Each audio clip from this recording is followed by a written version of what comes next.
Her i starten af vores screencast vil vi fortælle lidt om teori, og som vi ser først her, der står, hvad er definitionen på en syre og en base, og hvad sker der i en syre-base-reaktion. En syre afgiver en hydron, og en base optager en hydron. En syre-base-reaktion er, når syren afgiver en hydron, som basen optager.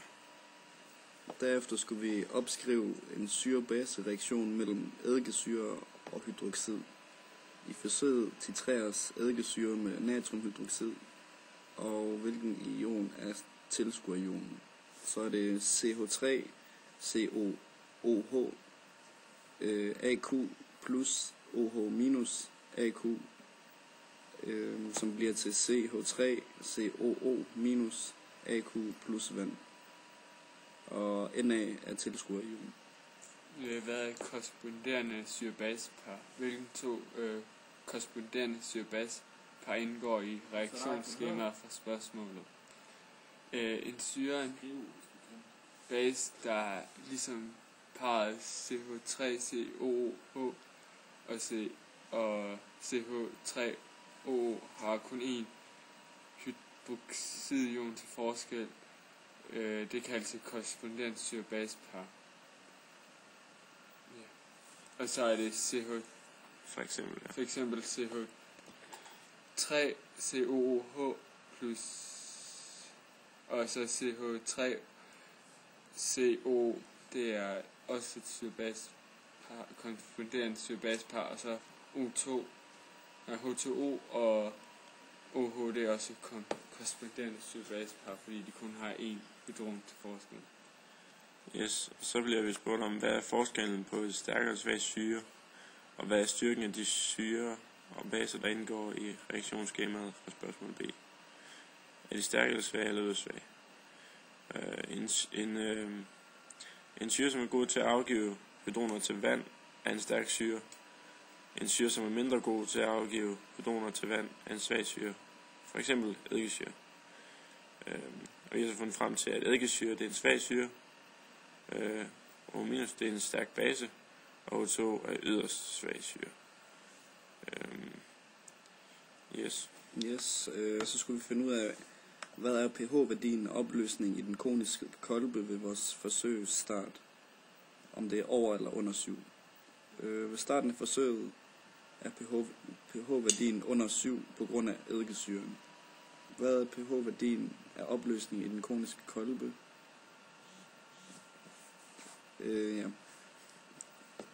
pH-værdien er over 7, når man rammer ekvivalenspunktet. Ja, så er der databehandling, hvor vi skal finde ud af stof,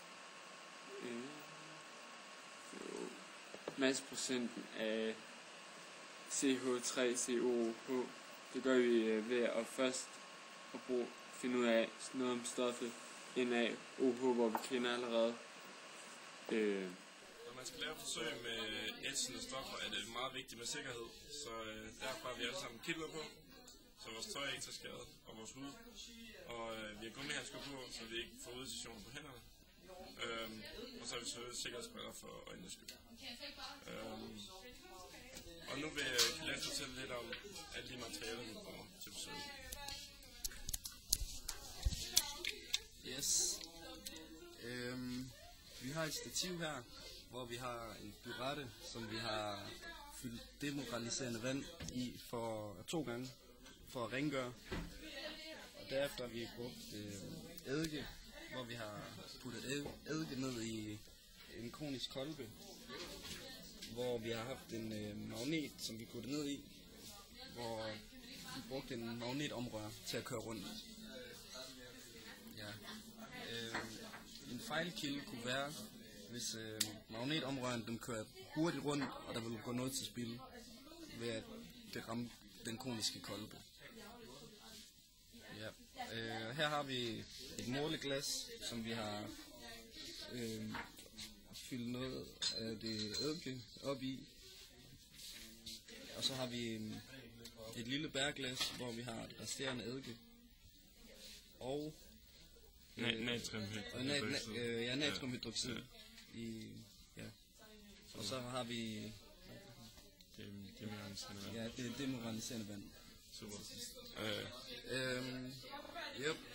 Og vi har så brugt den her. Yep.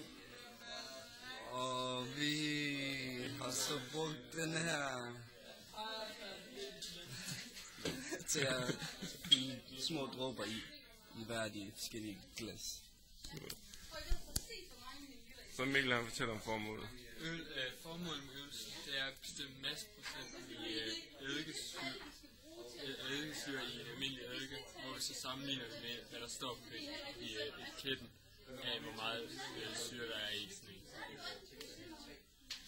Og nu vi går i gang med forsøget.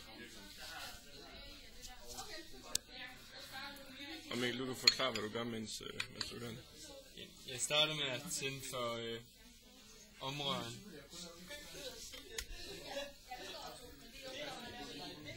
Og så vil jeg lige stille begynde at putte noget af det her natriumhydroxid i lige så stille for at man kan se hvad for en hvor stærk syren er. Og man gør det så lige stille for at for lige pludselig kan den bare skifte farve, så man gør det sådan forsigtigt og ikke hurtigt. For at finde det der Det der eviglens punkt.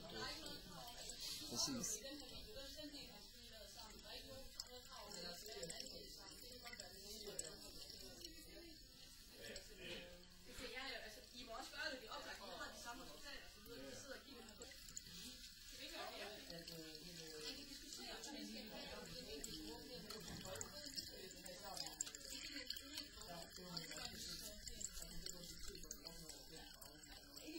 Skal vi have noget databehandling, og det vil Mikkel fortælle en masse om.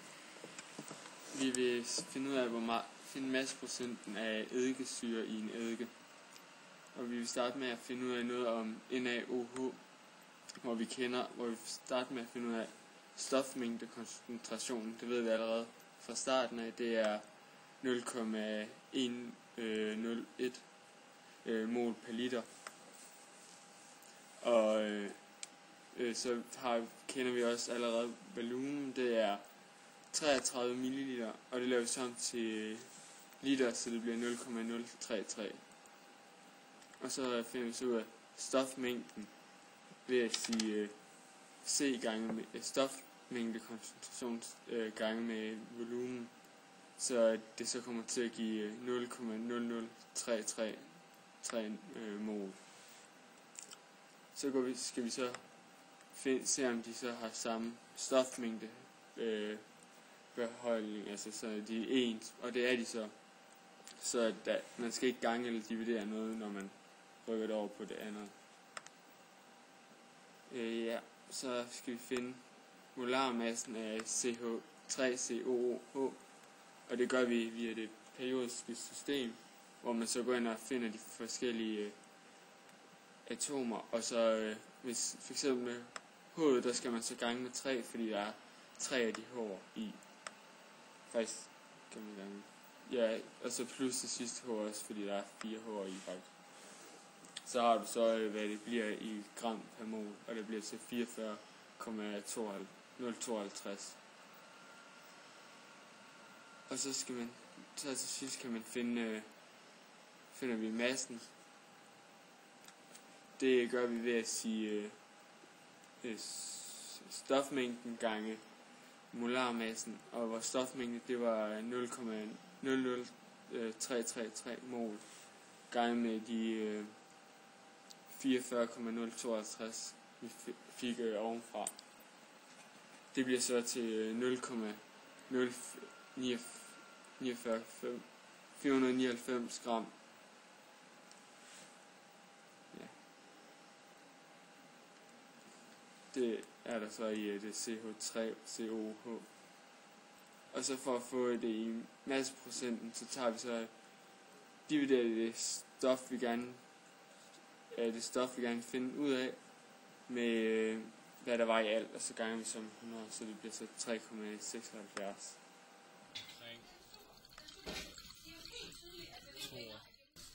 Den vil man sige, den har lige fået et par dråber for meget. Ja. Men det er set værre før.